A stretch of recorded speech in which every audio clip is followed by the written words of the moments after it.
یکی از عزیزهای خدا حکایت میکنه مثل این جوانهای ما برین، میگه در جوانیم من یک شخصیت تجارتگار بودم، یک انسان بیزنسمن بودم، دارنده بودم.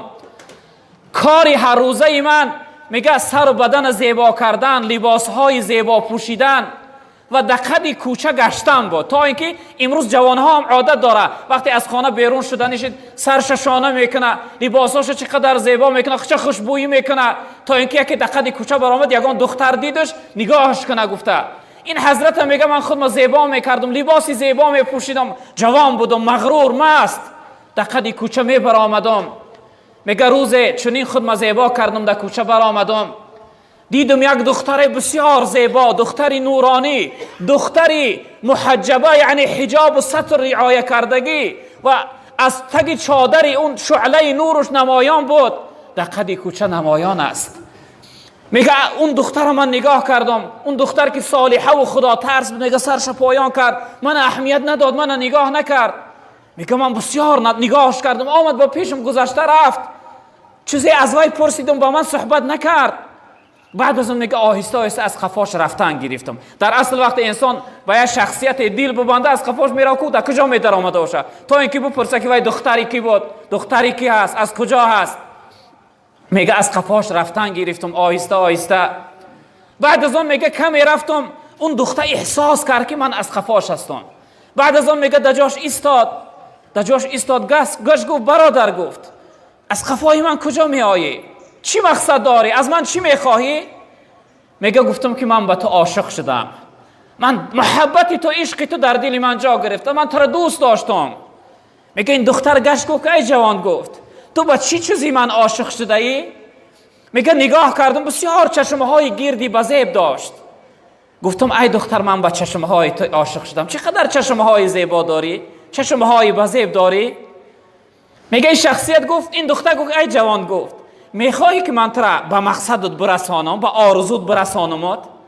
میگه دل من انیق کرد که این دخترم تسلیم شد، راضی شد در برابر من. گفتم البته من میخواهم که به آرزو و مقصد من برسانی. میگه این دختر گفت همینجا کمی ایست، من ترا همین لحظه به آرزوت میرسانم. اون جایی میگه ما ایستاده بودیم، البته را بری راه بود، یک در هوی بود، یک دروازه. این دختر میگه در همون دروازه داخل شد، از بین یک کمی گذشت، از اون دروازه میگه یک غلامزن سال رفته در دستش یک طبق، در بالای طبق یک رومال بار کرده بیرون شد. من دید که یک جوان ایستاده. گفت ای جوان، با چشمهای همون دختر زیبا شما عاشق شده بوده؟ میگه گفتم بله من عاشق شدم. بعد از اون میگه این زن رومال از بالای طبق گرفت، من دیدم که در درون طبق چشمهای اون دختر گذاشته شدند. این دختر داخل خانه شد، این زن حکایت میکنه، داخل خانه شد، چشمها را از سر گرفت و در طبق گفت یک جوان با همین چشمهای من عاشق شده، بربطه تا اینکه با مقصدش برسه. میگه این حادثه را دیدم، وجود من لرزه فرا گرفت. به خانه را آمدم، میگه به خود نمی آمدم. اون شب تا سحر خوابم نبرد. وقتی سحر شد میگه در حال خیستم، راست نزدی در این شخصیت آمدم، در زدم. میگه همون پیرزن در کشاد بیرون شد. گفت ای جوان با چی میخواهی؟ از اون دختر چیزی میخواستی برات داد، با چی میخواهی؟ کجا آمده ای؟ گفت بخشش مادر، من بخشش پرسی آمدم. من خواستم که از اون دختر بخشش بپرسم که برای من خوشه اینقدر آزار داد، اینقدر عذاب داد خوشه. میگه این پیرزن گفت که ای فرزندم، گفت دیر کردی. اون دختر همون دیروز وقتی چشمهاش از سر گرفت و برای تو داد، یک دعا کرد و بعد از اون دعا جان داد. ما دیروز او را در خاک سپاریدیم. دعاش چی بود؟ دعای او دختر این بود که ای پروردگار، این چشم و این جسم و بدنی که سبب گناه کردن یک جوان میشوه، من از این بیزار هستم. ای پروردگار، من نمیخوام که از روی من یک جوان جهنمی و دوزخی بشوه. پروردگار اگر از تو از من راضی باشی، همین امانت جان از بدن من بگیر. من در این دنیا دلتنگ شدگی هستم، من دیگه در این دنیا زندگی نمیخواهم.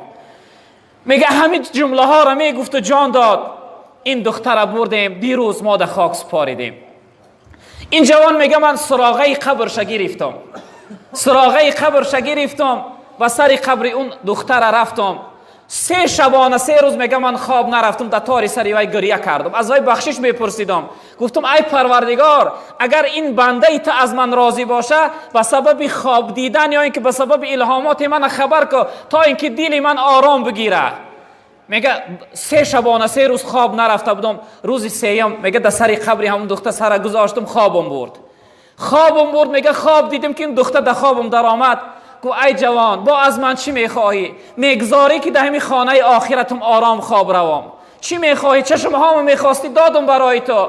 میگه گفتم ای خواهر اسلامی، من ببخش، من میخواهم از تو بخشش بپرسم.